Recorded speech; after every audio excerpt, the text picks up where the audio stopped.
Hey everyone, this is Heine Sakarasen, host of this podcast and founder of Vivino, the world's largest winery. It's great to be back in the studio. We have a very special guest from the US, our US team. We're going to talk about wine in general, the US market, and a very personal story too. But before we get into it, you might have noticed we look a little bit different. We have a fresh new look. It's now called Unfiltered. I think it looks great. Let us know what you think. So, our guest today is Boris Guillome. What, did I pronounce that? Perfect. My French, man. It's amazing. I know. That's good. Amazing. So our wine director, our US wine director, he is here in Copenhagen.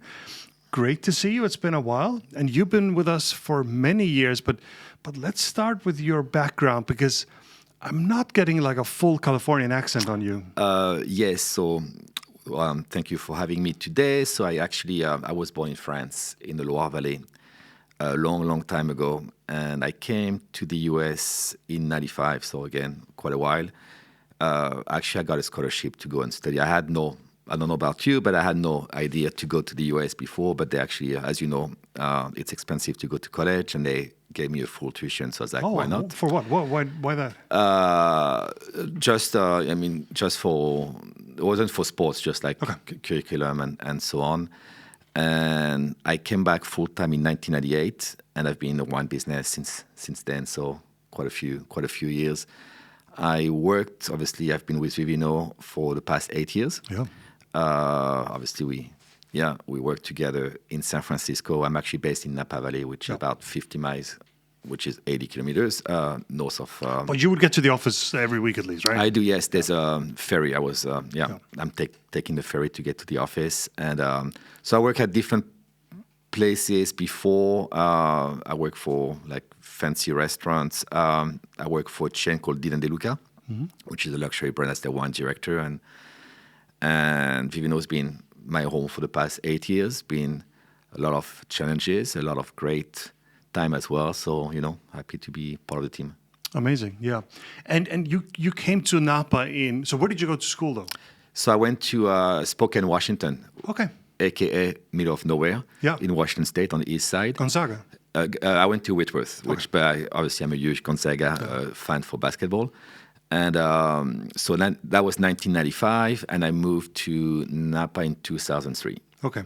And Napa is, you look at Napa today, it is like the capital of wine, I would say, in the US, right? Yes, for me it's the epicenter of the wine business. Yeah.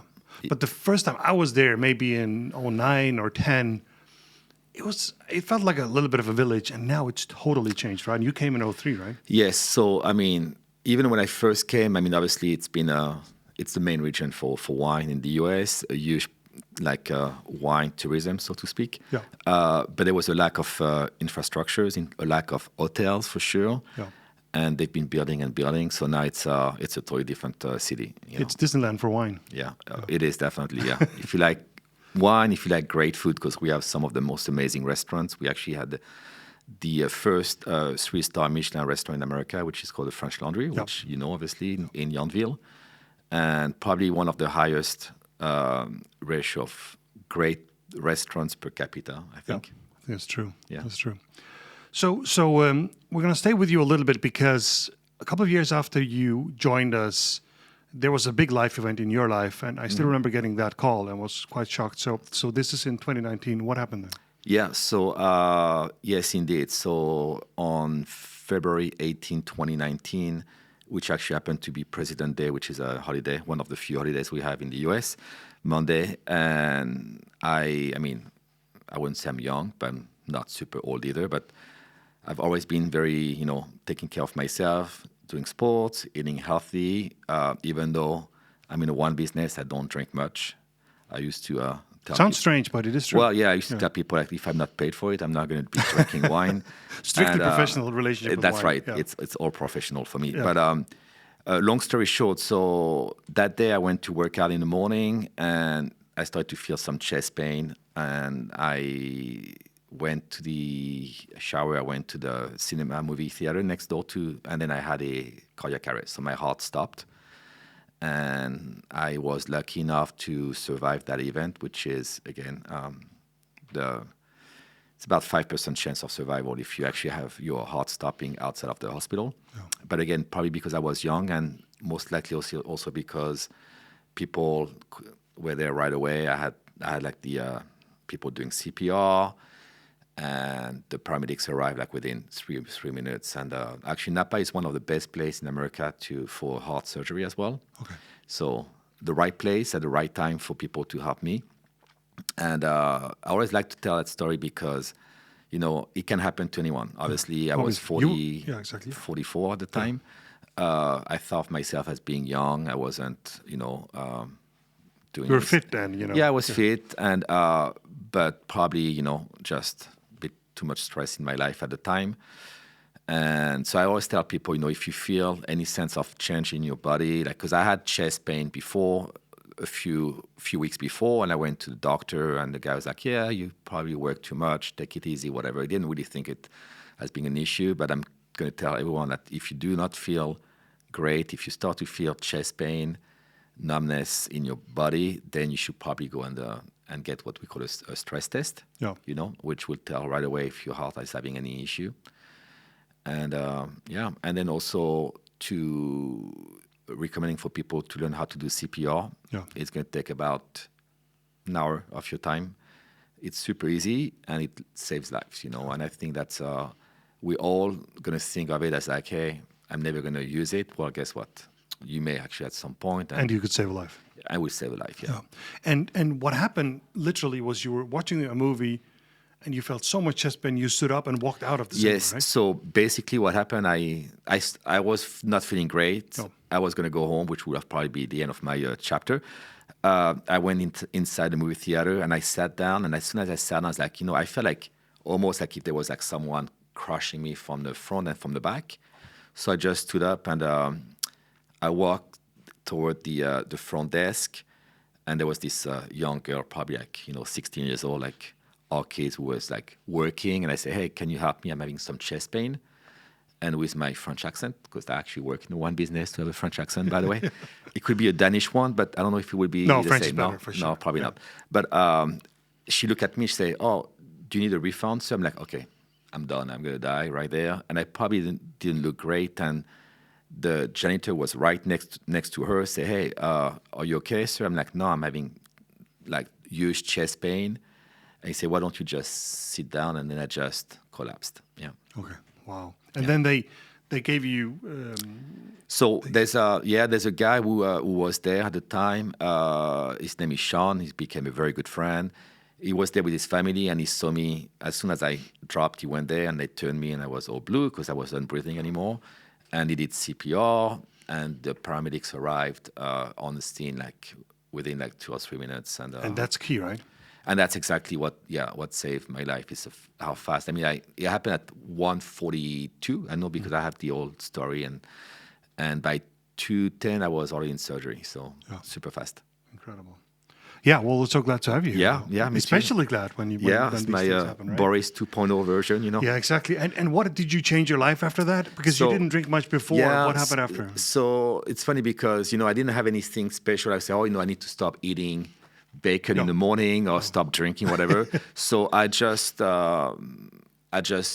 made sure I'm investing in myself, taking more time for myself. I took a vacation right after that, and just like making sure that I've got a healthy balance between work, which is a lot of work with Vivino. We know that. Yeah. But also having time for myself, for family. Yeah. One thing I do remember was probably a few months after this event, I got a Slack message from you, and it was basically a thank you, and you had attached the actual invoice Correct. for the healthcare, right? Correct. And we're not going to get into the politics of that, but you had recently gotten healthcare coverage through the job, right? And yes. And the price was like, Yes, I mean, not to, obviously, not to give any details for sure, but, living in the US, it's an amazing place to work from, but sometimes coverage is not great. No. And I have to say that Vivino was, and it still is, the best coverage insurance I had for medical care. And if it wasn't for that, I would probably have had to sell my place because it was like hundreds of dollars, Just the ambulance from the movie theater to the hospital, which is about 3 miles away, was about $7,000. That's mad. Yeah, it's I should have taken Uber, probably cheaper. Yeah. Well, You know.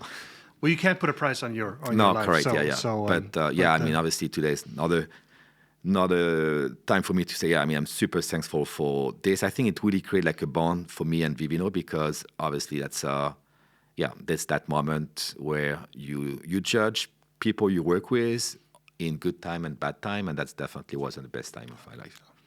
tough. Yeah. We haven't paid Boris since then, by the way, just so you know. Yes, I'm joking. yeah, that's right. Cool.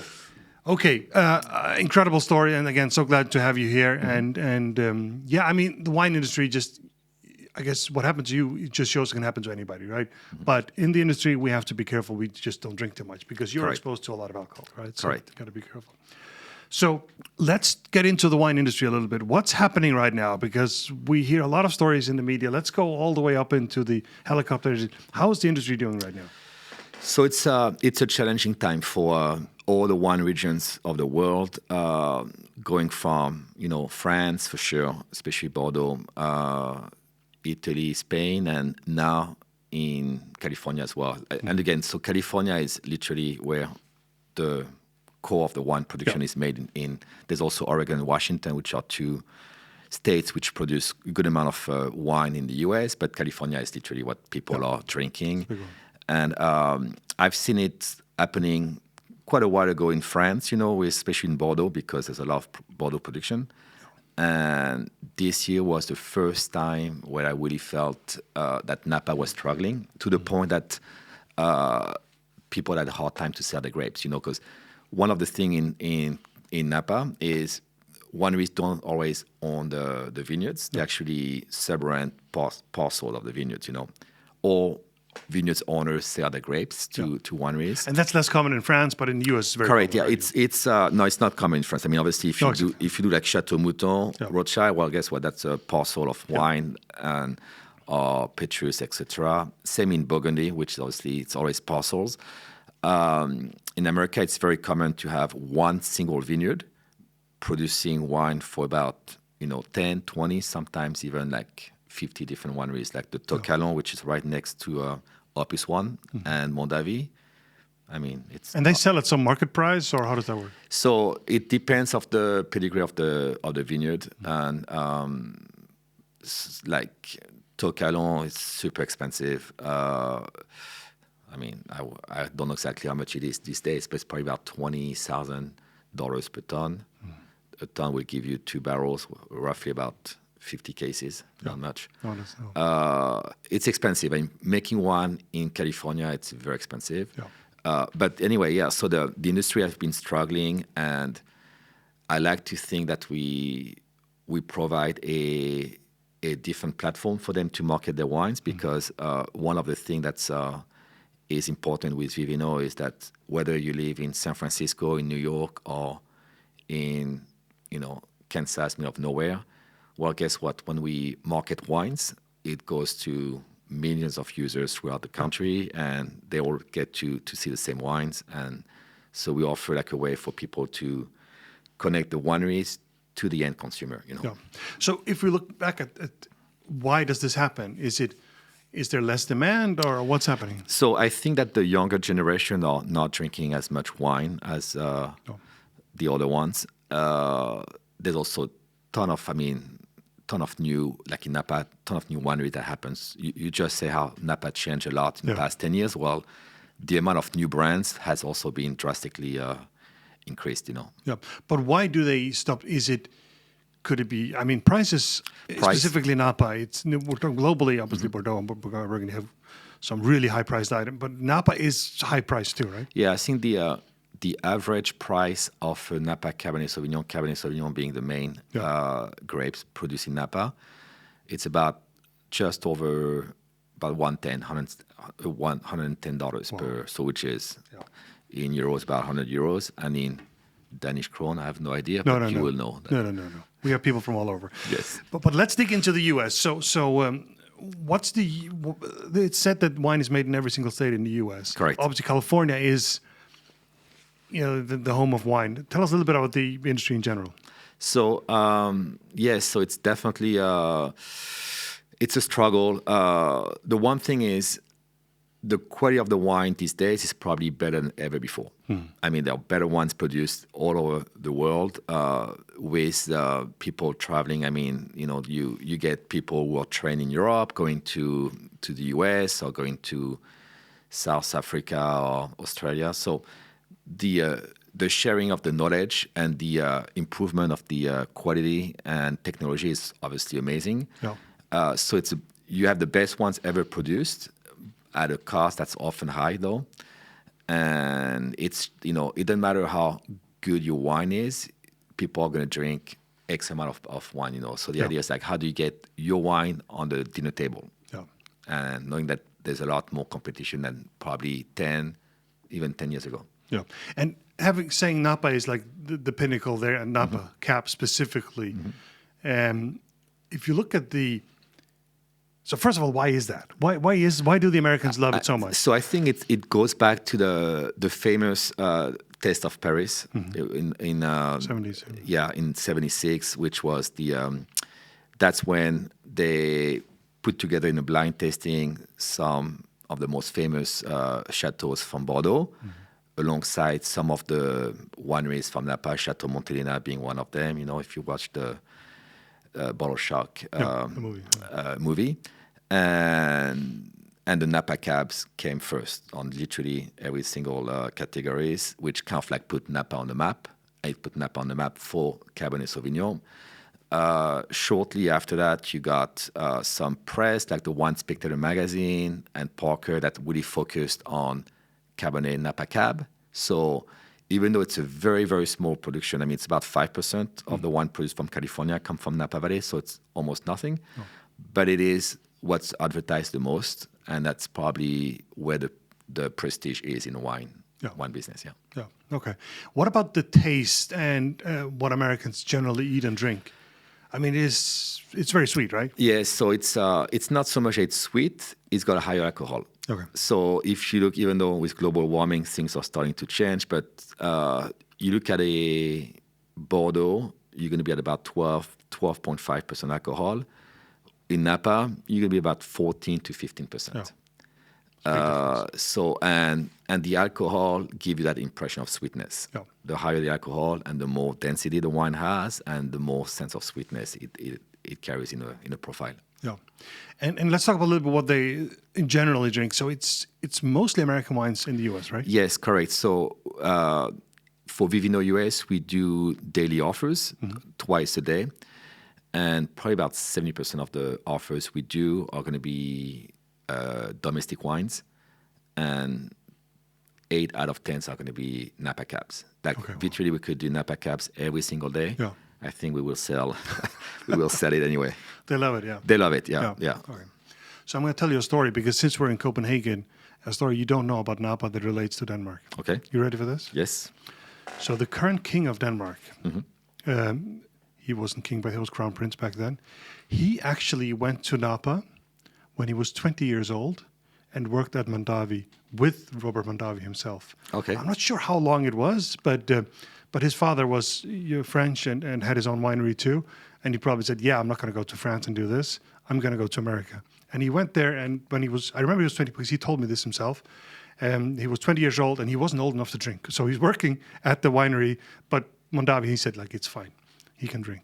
But yeah, so there's a relationship between with Napa and the King of Denmark. Yeah. You probably work with my friend Geneviève Janssen. She was the head of winemaking for all of Mondavi brands, including the famous Opus One, which is across the street, which is a joint venture between the Mondavi family and the Rothschild family. Exactly. On Chateau When was that Mouton. launched, by the way? I'm jumping. 1979, first vintage. Okay. Yeah. Very cool. Okay. Yeah. Cool. So another thing with the U.S., because it's a huge country, right? It's a huge country. And there's quite a big difference between what people drink on the West Coast and the East Coast. Can we dig a little bit into that? Yes, of course. So we do daily offers every day. Goes to hundreds of thousands of different users throughout the country. So it gives us a good pulse of what people are looking for. Yeah.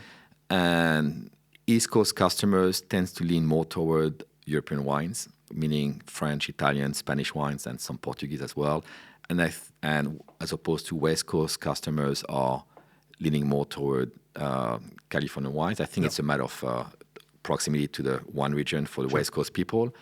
And for the East Coast, if you go to New York, Boston, Philadelphia, there's a huge culture of Italians, French to some extent, but people are a lot more directed toward Europe than US. Yeah, so big difference for us, in terms of audience and what people are looking for. Yeah, and it's like we sometimes forget how big the US is because the distance between West Coast and East Coast to Europe, that's almost the same, right? It's probably about the same, yeah. Yeah. So that's how big the country is. Yeah, they drink a lot more. I remember we noticed that when we look at our data. Wow, especially New York, a lot of European wine, right? Yeah. So the other thing I want to talk about a little bit is one of the barriers. So what we do is online, right? People buy wine online, and the biggest barrier to that is shipping. Like how much does it cost to ship? And with a big country, shipping is quite expensive in the US, right? Shipping can be very expensive. Obviously, you have a country with 3 different time zones to give you a sense of how big it is. And it's the entire, what I call the Amazon Prime mentality, as far as like people order wines and they want it yesterday. Yeah. And you obviously knew right from the beginning when you started the e-commerce for Vivino that shipping was going to be the challenge, because people are going to say, hey, if I order my wine, how long is it going to take to be coming to my house, knowing that you have a sense of distance, and it's also a country that has a lot of issue with the weather. Yeah. Summertime, Napa is 100 degrees, which is 40 degrees Celsius. Yeah. Sorry, and you've been there for a long time, huh? Well, yeah, I know. Like I'm so used to talking in Fahrenheit. And so summer can be extremely hot, which will cook a wine in about 1 day. Yeah. And winter time, it can be minus, and that's also going to impact the wine. So what we do for daily offers is we have locations on both coasts, and we ship some of the wines from the West Coast to the East Coast, for example, so it gets dispatched. And I think, don't quote me on this, although I'm going to say it anyway, but I think we have an average of like 2.5 days from ordering the wine to getting the wine, which is the best in the industry in the US. And that's what really makes a difference for us. We get people's wines quickly. And the other thing we work with, again, because Amazon has trained people for free shipping, so we're launching a new program in the US. Correct. So we've had the premium globally for some time, which is the digital service on top of the app. But we've also had a plus program in the US, which is free shipping. And we're merging those two. Tell us a little bit about that. Yes. So, it's kind of like a teaser for whoever is not based in the US. But we obviously have the premium, which has been a very well received with our users in the US as well. But considering the country's distance from, people's home from our warehouse, we also offered started what we call Vivino Plus, which is again coming back to Amazon Prime, same ideas like you pay actually very low. Yeah, $5, right? $5. Literally nothing. A month, yeah. You pay $5 a month, and then you can order whatever you want, and shipping is included. Yeah. Meaning that you can order 1 bottle, which please don't do that. That's definitely is not good for us in terms of margin. But there's no limitation, there's no restriction, and it has been, unless it's $1,000 bottle, that's fine then. Do what? If it's $1,000 bottle, yes, we're okay. But the thing is, it's a win-win situation. Yeah. People are obviously, because for us the idea is like, how do we get repeat customers? Yeah. And it's working tremendously. We have a huge amount of our sales coming from these members. Yeah. And now we're merging those two programs, right? Right. So now it's all going to be one. So you pay still the same, right? $5 a cheap. month. Too cheap. You get the full digital product and free shipping on top. Yeah, we should increase the price there. Yeah, no, I think it's great, Yeah. It's the whole idea here is that the challenge with buying online, which is something that Amazon removes, that look, shipping is not going to cost you anything. It's just going to be included. And we want to do the same thing with wine, right? Yeah, correct. And we also have, in the US, we have our own, we have like a special retail partnership with a specific winery that's a merchant, that's actually we do offers with, but we also have a huge marketplace. So you're going to find a lot of wines. Yeah. Every Selection single wine is going to be on it, and it's very easy to acquire it. And I'm biased, but I think that we offer very competitive pricing. Yeah, and the pricing and selection, right? So literally on the marketplace, all included, it's tens of thousands of different wines you can pick from, Yes. right? And nobody else can offer that, obviously. Nobody. So it's amazing. So we just had Black Friday. Yes. How did that go? It went well. Okay. It's always a busy time because obviously it's money time for us. Yeah. We need to obviously reach some numbers. We every year we do a different, like we reinvent Black Friday. Not to go into details, one of the challenges this year was Black Friday was actually toward the end of the month. Yeah. And obviously we have certain numbers to reach every month, so we had to be creative how we will be. Get them to buy earlier. That was the... Yeah, we did like sneak peeks. Yeah. Sneak peeks into Black Friday earlier in November to try to create some momentum. Okay. And now we do past Black Friday sneak peek as well, just to build on December as well. So Black Friday is a full month now, or what? It's going to be a full year. A full year. It's going to be a full year, Black year. Yeah, Yeah. correct. Okay, there you go. But it went well. We're not going to talk about numbers, but it was really No, good. it was definitely well received, yeah. Fantastic. So I want to touch upon one more sort of concern in the industry, and that is there's a lot of talk about tariffs. We don't talk politics here. We are going to talk about the wine industry. Yes. So there is talk about increasing tariffs radically. Any thought? We've seen that before, right? Yes. So obviously we saw it prior to 2020 as well. Yeah. Especially, I mean, maybe because I'm French American, but obviously there was like some conflict between Airbus and Boeing. Yeah. And the French. They're both in the wine industry, or what? No, but the taxes. So anyway, the US at the time put a lot of tariff on French wines. Yeah. Which obviously what happens, like the customers end up paying more. Yeah. And we try to offer great values at great prices. And it became a question of like, hey, are we truly offering the best value by continuing to buy this one at a higher price point? Yeah. So we turn our attention toward similar wine, domestic wines, because every single style is like, whether it's Pinot Noir for Burgundy, Cabernet Sauvignon for Bordeaux. There's a lot of different ways to substitute one region for another one region in the world. And that actually worked well, but I'm super concerned for European regions which have been struggling, which could be struggling even more next year. Yeah. And for a lot of these European wineries, the US is a good market, right? It's the a Americans huge pay market. incredibly well. It's the number one market in the world in terms of volume. Yeah. And for maybe especially for higher end wine, right? It is, yes, for premium wines for sure, but even some of the low tier wines, it's a big market, Yeah. Okay. Yeah, I mean, you have some, whether it's Costco or Trader Joe, to name some who rely highly on imports. Yeah. Cool. So I think that's pretty much covered that. I know you had a question, something related to Denmark and the US. You was looking the other way. What was that? I was just wondering what's the, obviously we talk about concern regarding importing wines from France, Italy, Spain into the US. I was wondering what type of concern or imports would be happening from Denmark to the US, Yeah, and I was briefed on this before, and we started brainstorming, and I started by saying butter. Or something like could be pork too, but I think most of that would be made locally. But just as someone was Googling around me, it sort of struck me. Obviously, it is this particular thing. And it is Pharma, and it is Ozempic and Wegovy. Yes. That is the number one export from Denmark to the US right now. And this particular product, by the way, has not been launched all over the world yet. They started in a couple of countries, and then the US, and demand has been wild. So Pharma is what Denmark sells to the US right now. Interesting. Yeah. No, not much wine, I think. I don't think so. No. Actually, I do remember back in 2018. Remember when you brought us a wine from Denmark? Yeah.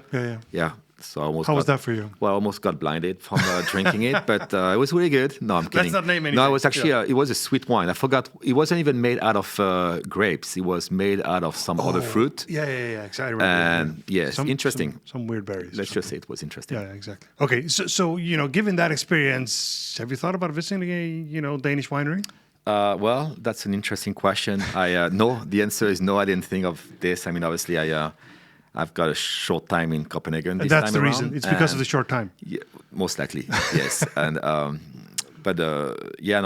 it's more about the food. I think that's going to be a great experience. Yeah. The food is going to be amazing at the restaurants. Obviously the food's going to be great, but the wine is also going to be good. But it's probably not going to be Danish, right? Most likely not. Usually isn't. But there is some, and we'll probably do a segment of that at some point about Danish wine. Some of it's sparkling. I think they do okay, but it's small. Okay. Yeah.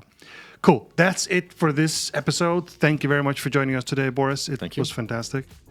Thank you very much for everyone watching at home. Please send us some feedback, a comment, ideas, whatever you have. Send us an email at podcast@vivino.com.